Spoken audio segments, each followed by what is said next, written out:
Chief medical officer हैं, अस्पताल में चिकित्सक हैं। महाराज जी, मेरा एक प्रश्न है कि स्त्री रोग विशेषज्ञ चिकित्सक होने के कारण मैं उतनी शुद्धता, रहन सहन और खान पान नहीं रख पाती, तो मुझे किस प्रकार से अध्यात्म मार्ग में आगे बढ़ना चाहिए? हमें मन शुद्ध रखने की बात ज्यादा ध्यान देनी, तन तो कभी शुद्ध हो ही नहीं सकता। इसलिए बहुत थोड़ा विवेक से सोचो। हम एक रेशम की थैली लावें, रेशम पवित्र माना जाता है, और उसमें शौच भर दें, पैक कर दें, और ऊपर से उसको शुद्ध जल से धो दें, और आपको ये क्रिया दिखाई गई हो शौच भरते हुए, आप उसे छुएंगे, आपको लगेगा ना अपवित्र है, और हम उसे खूब धोए ऊपर से, तो आपके अंदर घृणा बुद्धि रहेगी ना कि देखो महाराज आप कह रहे हो, लेकिन इसके छूने के बाद मैं नहाऊंगा क्योंकि इसमें शौच भरी हुई है ना। चमड़ा के नीचे यही है। अगर आप डॉक्टर हो तो जानते हो कि यही मल मूत्र की थैलियां हैं, मलाशय और मूत्राशय यही है, और ऊपर मात्र कितना चमड़े का केवल है। अभी ऊपर से चमड़ा हम धो दिया, सोचा अभी स्नान कर लिए, पवित्र हो गए, तो भरा क्या है? शरीर कभी पवित्र नहीं हो सकता। हमारी बात समझ रहे हो? यही मूत्र और यही मल है, बड़ा दुर्गंध युक्त ये सब है। वो केवल बुद्धि को थोड़ा पवित्र करने के लिए माना जाता है कि हम नहा लिए, धो लिए। वास्तविक अगर ज्ञान के द्वारा देखो तो शरीर को मैं मानना ही सबसे बड़ी अपवित्रता है। अगर हमारा मन पवित्र है तो सब पवित्र, मन अपवित्र है तो गंगा में खड़े हुए भी हम अपवित्र हैं। अगर हमारा मन पवित्र है तो सब पवित्र है। श्री रविदास जी की, रैदास जी की एक कहावत है उनकी, मन चंगा तो कठौती में गंगा, उनकी कहावत है ना। अगर मन चंगा ले तो गंगा में भी उनको कुछ, ब्राह्मण को कुछ नहीं समझ में आया, और कठौता में ही गंगा जी निकाल दी उन्होंने, क्योंकि मन पवित्र है। तो देखो, आप डॉक्टर हो, आप जानती हो कि शरीर कभी पवित्र नहीं हो सकता, नहीं हो सकता, नहीं हो सकता। ये केवल समझाने के लिए कि थोड़ा बुद्धि को पवित्र कर ले कि भाई सुबह से नहा धो करके वो आसन में बैठ करके, ऐसे बहुत गंदी चीज है ये शरीर। भगवत प्राप्ति हो जाए बस, इसमें यही दुर्लभ बात है। नहीं, बहुत गंदा है सब। देखो ना, यहाँ से सुबह देखो, सो के यहाँ से या फिर नीचे तो सब मलय मूत्र के द्वार है। तो हमारा उद्देश्य है अपवित्र पवित्रो वा सर्वावस्थांगतोपि वः यह स्मरेत पुंडरीकाक्षम सवायाभ्यंतरः शुचि। ये वैदिक श्लोक है, ये वैदिक मंत्र है। जब पंडित जन पूजन कराते हैं तो हाथ में जल देते हैं, और उसका अर्थ कुछ और है। वो कहते हैं छिड़को ऊपर, अपवित्र पवित्रो वा सर्वावस्थांगत। तो लोग समझते हैं पंडित जी मंत्र पढ़ रहे हैं और हम जल छिड़क रहे तो हम पवित्र हो रहे हैं, लेकिन अर्थ उसमें क्या निकल रहा है? मंत्र का अर्थ क्या है?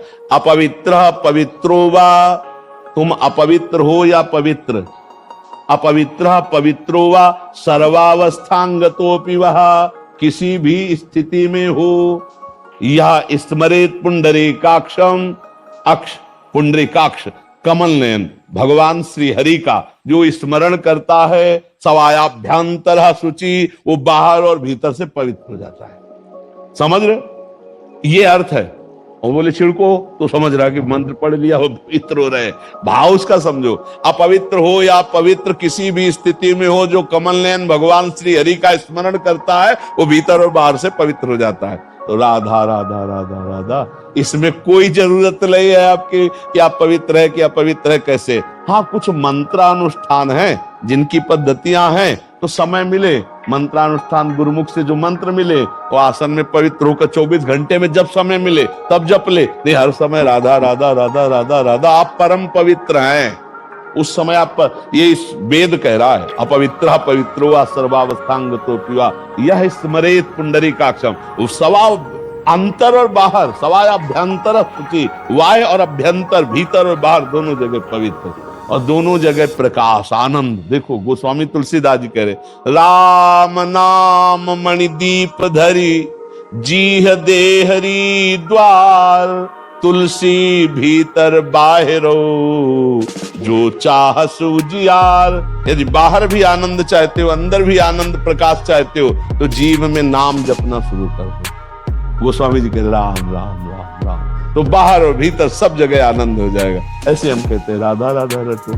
तो आप जैसा भी शरीर की परिस्थिति हो, नाम जप के लिए कोई भी विधि निषेध नहीं है। भाव कुभाव अनख आलस हूँ, नाम जपत मंगल दिसि दस हूँ, सुमिरी पवन सुत पावन नामू, अपने बस करी राखे रामू। नाम का कितना बड़ा प्रभाव, अपने अधीन कर लिया भगवान को नाम जप करके हनुमान ने। सुमिर पवन सुत पावन नामू, अपने बस करी राखे। हमें भाव हो कुभाव हो, अपवित्र हो पवित्र से कोई मतलब नहीं। राधा राधा राधा राधा, हरि हरि हरि, हमको चिंता नहीं करनी। आपको समझ में आ गया ना? हाँ, बहुत आनंद पूर्वक खूब भजन करो। महाराज जी, हमारे गुरुदेव का शरीर शांत हो गया है, क्या अब हम किसी और को गुरु मानकर उनके वचनों का अनुसरण कर सकते? गुरु अखंड मंडलाकारं व्याप्तमेन चराचरम तत्पदम दर्शितम मेन तस्मै श्री गुरुवे नमः। हर जगह गुरु विराजमान है। एक शरीर चला गया तो गुरु थोड़ी चले गए, वो कहीं ना कहीं से बोल रहे हैं, कहीं ना कहीं से समझा रहे हैं, जहां से हमें समझ में आए पकड़ ले, गुरु की बात है। दत्तात्रेय जी महाराज ने वैश्या को भी गुरु बनाया। वैश्या कोई महात्मा थोड़ी थी। पिंगला वैश्या जनकपुर में विचरण कर रहे थे, तो वो श्रृंगार करके पुरुष का चिंतन कर रहे थे, कोई पुरुष आवे पैसा दे। अब शाम से बैठे हो, रात्रि 12 बजे हो गई, कोई नहीं आया। उसको बहुत घृणा हुई कि अरे मैं कितनी नीच हूं, भगवान मेरे हृदय में बैठे हैं, आज तक मैंने भगवान को नहीं पुकारा। इन संसारिक पुरुषों को कैसा घृणित कार्य। आज से मैं संकल्प करती हूँ कभी व्यभिचार नहीं करूंगी, कभी किसी पुरुष को स्पर्श भी नहीं करूंगी। आज से मैं परम पुरुष परमात्मा की शरण लेती हूँ। वहीं घूम रहे थे श्री दत्तात्रेय जी महाराज, और सबके हृदय की जानते। उस वैश्या के हृदय की जी ही ये बात निकली तो उसे गुरु मान लिया। क्या वह गुरु माना कि भोगों से वैराग्य प्राप्त करके भगवान के चरणों का जो आश्रय ले ले, वही जीवन में परम सुखी होता है। ये बात पिंगला ने कि आशा ही परमम दुखम नैराश्यम परमम सुखम। भोगी पुरुषों की जब आशा की तो दुख मिला, और जब निराश होकर भगवान के शरण में तो परम सुख। उसे गुरु मान लिया, पिंगला को गुरु मान लिया। एक बाण बनाने वाला बाण बना रहा था, नोक उसकी, बगल से राजा की सवारी निकल गई। तो दत्तात्रेय जी उधर भ्रमण करते हुए देख, उससे एक सैनिक आया और पूछा महाराज की सवारी कितनी दूर निकली? वो कब? मुझे पता नहीं। बोले तू रोड के किनारे बाण बना रहा, तुझे पता नहीं, झूठ बोलता है। तो उनका सत्य कहता हूं, मैं बाण की सिधाई और नोक पे इतना तन्मय था कि मेरी श्रवणेंद्री ने सुना ही नहीं। न घोड़ों की टाप, न जय जयकार, न नगाड़ा, न ध्वनि। राजा गुरु बनाया, बाण बनाने वाले को गुरु बनाया कि साधु को इतना एकाग्र होना चाहिए अपने लक्ष्य पे कि पूरा संसार ढोल बजाए तो भी उसे कोई फर्क नहीं पड़ना चाहिए। अपने जैसे वो बाण बनाने वाला नोक के लक्ष्य में इतना चिंतन में डूबा था कि राजा की सवारी निकल गई, पता नहीं चला। ऐसे भरी बाजार में समाधिस्थ हो जाए, उसको पता न चले संसार का। उसको गुरु एक एक करके 24 गुरु बुलाए। तो उनको, वो तो स्वयं गुरु है, भगवान है। उन्होंने आचरणों को गुरु बनाया, उपदेशों को गुरु। तो जिन संत से जो मिले पकड़ो और अपना कल्याण करो, वही गुरु है।